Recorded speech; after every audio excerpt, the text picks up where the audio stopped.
મુંબઈના અરબી સમુદ્રના કિનારે આવેલું પવિત્ર યાત્રાધામ એટલે શ્રી મહાલક્ષ્મી મંદિર.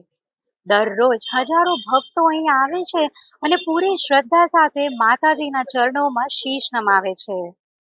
પરંતુ શું તમે જાણો છો મિત્રો કે આ મંદિરની સ્થાપના પાછળ એક એવો ચમત્કાર જોડાયેલો છે કે જેની સામે શક્તિશાળી ગણાતા બ્રિટિશ શાસકોએ પણ ઘૂંટણિયા ટેકવી દીધા હતા. ચાલો જાણીએ શું છે આ આખી સ્ટોરી વિસ્તારથી. મુંબઈના અરબી સમુદ્ર કિનારે આવેલું શ્રી મહાલક્ષ્મી મંદિર એ હજારો ભક્તોની શ્રદ્ધાનું કેન્દ્ર સ્થાન છે. દરરોજ અહીં હજારોની સંખ્યામાં ભક્તો આવે છે અને ખૂબ જ શ્રદ્ધાપૂર્વક માતાના ચરણોમાં વંદન કરે છે. પરંતુ આ ભવ્ય મંદિરની સ્થાપના પાછળ એક એવો ચમત્કાર છુપાયેલો છે કે જેની સામે શક્તિશાળી બ્રિટિશરોએ પણ ઘૂંટણિયા ટેકવી દીધા હતા. વાત શરૂ થાય છે 18મી સદીથી. એ સમયે બ્રિટિશ ગવર્નર વિલિયમ હોર્નબી મુંબઈના 7 ટાપુઓને જોડવા માટે એક મોટો દરિયાઈ કોઝવે બનાવી રહ્યા હતા.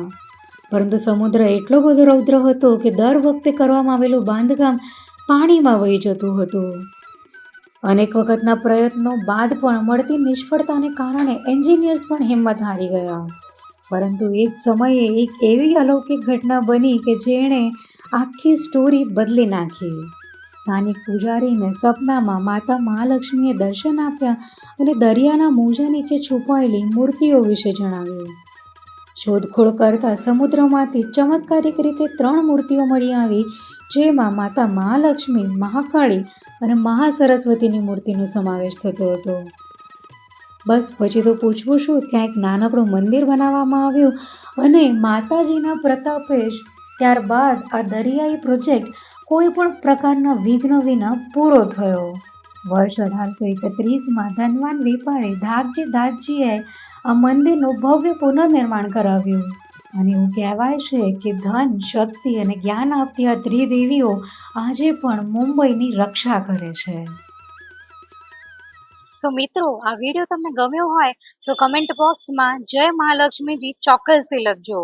આવા જ બીજા માહિતીસભર વિડીયો જોવા માટે મુંબઈ સમાચારની ચેનલને લાઈક, શેર અને સબસ્ક્રાઇબ કરવાનું ના ભૂલશો. હું દર્શના વિસરિયા, કેમેરામેન સંતોષ પરબ સાથે.